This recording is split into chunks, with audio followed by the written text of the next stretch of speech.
মধ্যপ্রাচ্যে যুদ্ধের উত্তাপ, বিশ্ব রাজনীতিতে বাড়ছে টান টান উত্তেজনা। একদিকে ডোনাল্ড ট্রাম্পের অবস্থান নিয়ে বিতর্ক, অন্যদিকে ইরান দেখাচ্ছে শক্তির বার্তা। আর হঠাৎ নতুন মোড়, ইরানের পাশে দাঁড়ানোর ইঙ্গিত দিল তুর্কি। প্রশ্ন এখন একটাই, এই সংঘাত কি ছড়িয়ে পড়বে আরও বড় যুদ্ধের দিকে? সম্প্রতি সময়ে হামলা পাল্টা হামলায় ইরান ও যুক্তরাষ্ট্রের মধ্যে উত্তেজনা চরমে উঠেছে। কিছু বিশ্লেষক বলছেন পরিস্থিতি এমন জায়গায় পৌঁছেছে যেখানে কূটনৈতিক নিয়ন্ত্রণ দুর্বল হয়ে পড়ছে। ডোনাল্ড ট্রাম্পকে নিয়ে উঠেছে নানান প্রশ্ন। তিনি কি এই পরিস্থিতি সামাল দিতে পারছেন, নাকি সংঘাত আরও নিয়ন্ত্রণের বাইরে চলে যাচ্ছে?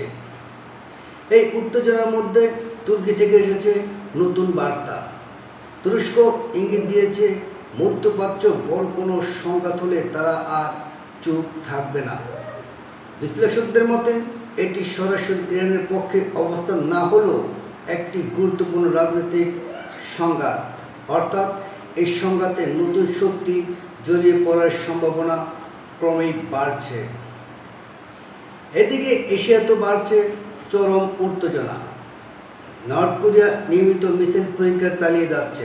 নেতা কিম জং উন বারবার জানাচ্ছেন তারা সামরিক শক্তি বাড়াতে বদ্ধপরিকর। প্রশ্ন উঠেছে, যুক্তরাষ্ট্র কি একসাথে দুই ফ্রন্টে চাপের মুখে পড়ছে? ইরান একদিকে, উত্তর কোরিয়া অন্যদিকে। এই সমীকরণ বিশ্ব রাজনীতিকে আরও জটিল করে তুলছে। সবকিছু মিলে বিশ্ব এখন এক অদ্ভুত সময় পার করছে। একাধিক অঞ্চলে উত্তেজনা, বড় শক্তিগুলোর মুখোমুখি অবস্থান আর অনিশ্চয়তা ভরা ভবিষ্যৎ।